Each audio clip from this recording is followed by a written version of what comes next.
to the seat of the pastor founder. And that is not also. Earlier on today, you will recall the new Mercy Land was commissioned.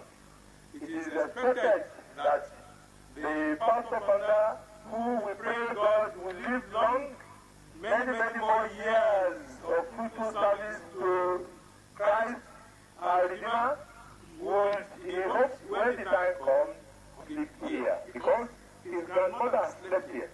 His mother slept here. And he hopes to sleep by the side of his mother.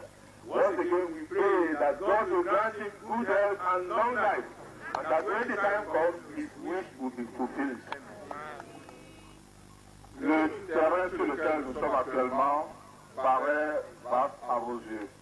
Raison veut déjà nous dire le prophète pasteur fondateur sur lequel nous nous trouvons. Donc le pasteur fondateur nous fait savoir que dans les mois à venir, et ceci sous peu, tous les bureaux seront transférés ici à Elmecor. Tout ce qui a comme représentation, délégation internationale de l'église du Christ à Kétou auront leur siège ici. Et moi-même, sous peu, je vais déménager de Kétou pour Imekor, où je viendrai terminer l'œuvre que Dieu m'a confiée.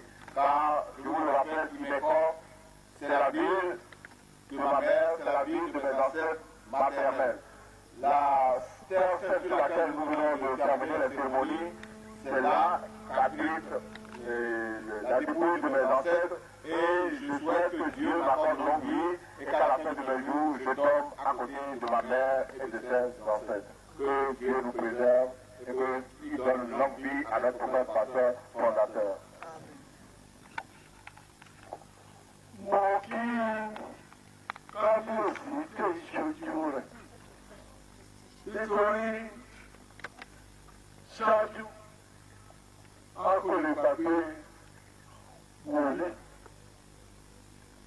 Èyí tí a pè ní múrí, èyí tí ó fi ilẹ̀ kan lẹ́gbẹ̀ẹ́ tó pè ní Nazareth, ó ti sọ sílẹ̀, ayé ń pè jẹ́ òwe kálukú ní Nazareth. Nàtàrí wá wòlíì ẹni sọ àsọtẹ́lẹ̀ ní pé Nazareth ilẹ̀ wa pẹ̀lú rẹ̀ ló ti dàpọ̀ àjọ pẹ̀pẹ̀pẹ̀ òun pè Nazareth. Mo ní òde àgbà kan bí tó ti jáde ìjọsìn nígbà tó ń tún péjọ rẹ̀ ó pè wípé Jésù tẹ̀dọ̀. Ṣé lẹ́lẹ́dì Jésù tẹ̀dọ̀ àti tẹ̀lẹ́ tẹ́tẹ̀ tó bá wọn kọ̀ lọ́rùn wọ́n sọ àsọtẹ́lẹ̀ fún ọjọ́ òní ògbóni fún wa lókè ọ̀sán. Complex. Dear one to His Highness, the Olu Meko, in whose presence and in whose time all these wonderful things are happening.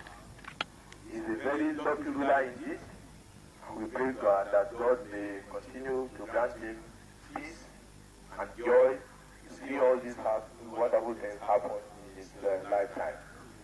The pastor founder recalls that there was a prophet here known as Muri, who prophesied that all these things will happen. And when he established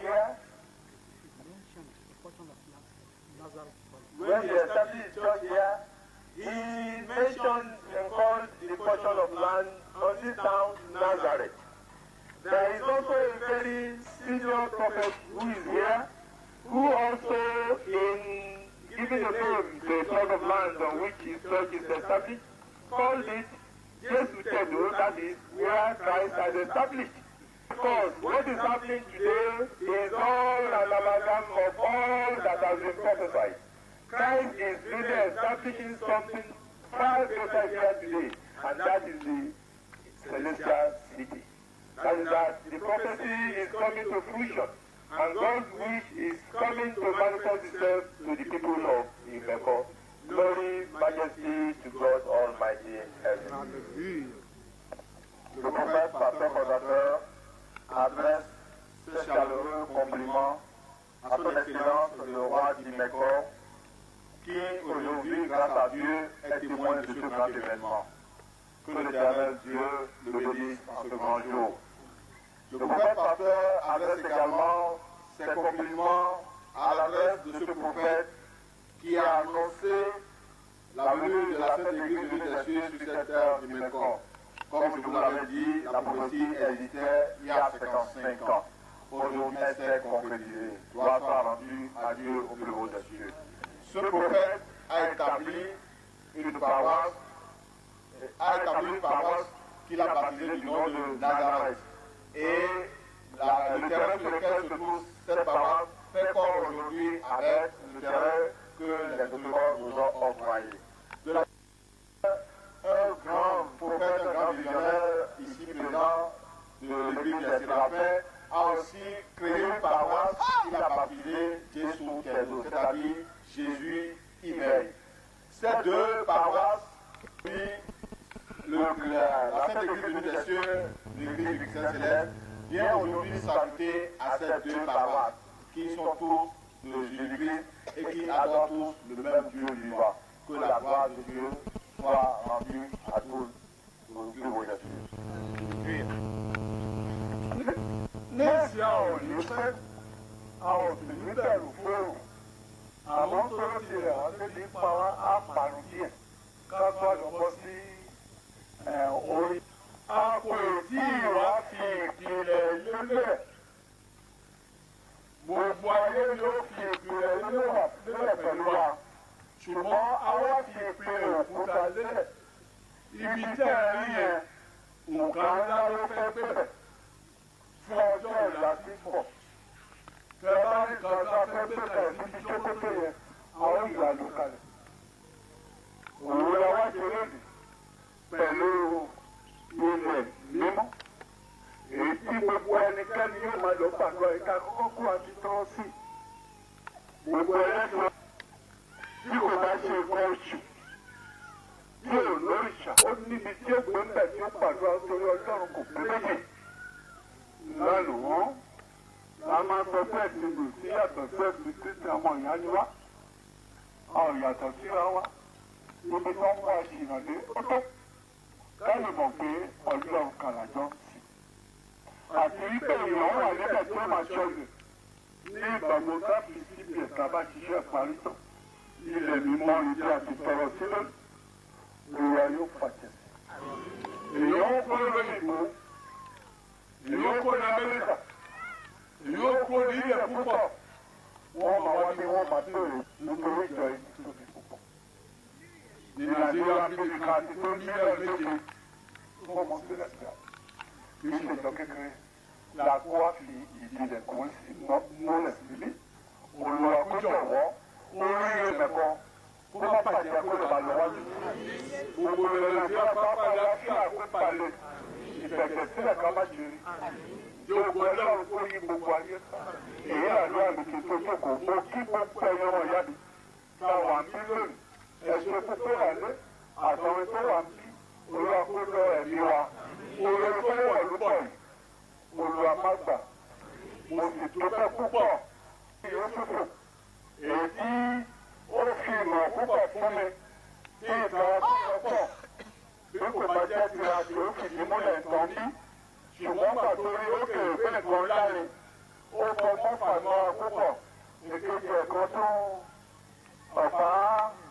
ọ̀pá ìlú tó wà bẹ́ẹ̀ wọ́n fọgbọ́n gba wọlé wọn kò fẹ́ kó kọjá lọ. Ohun tó yẹ kó mọ̀ ló ṣe ni wọ́n ń ṣe Olúwa kó púpọ̀ mo kí àtàwọn ètò lọ́wọ́ rẹ̀ láti fílẹ̀ fún wa. Ẹ ṣe fọlọ́run Ọlọ́run yóò sì púpọ̀ lè àdúpẹ́ púpẹ̀ ẹ ṣe.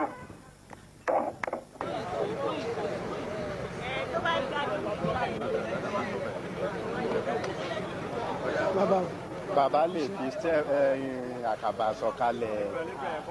Bàbá lè fa àkàbà sọ̀kalẹ̀. Bàbá ò tí ì Bàbá Jálè kò kà sọ̀kalẹ̀. Bàbá ló sọ bẹ́ẹ̀. Ẹ̀yin lẹ́kàn ń wò wọ́n bẹ́ẹ̀ yẹn. Bàbá tára wọn sì gbà ṣé mú ju ẹlòmíì bàbá.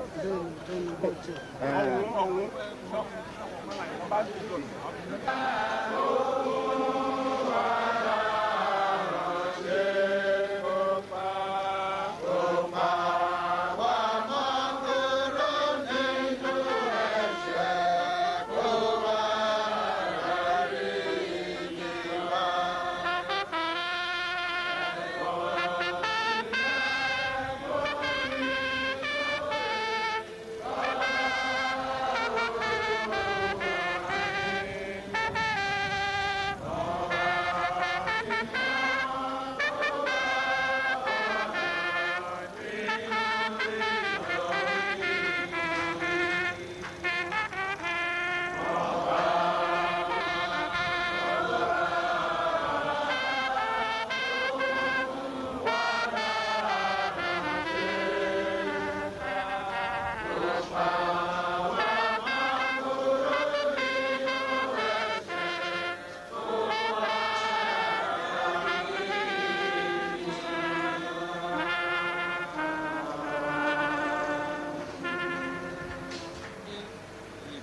wa.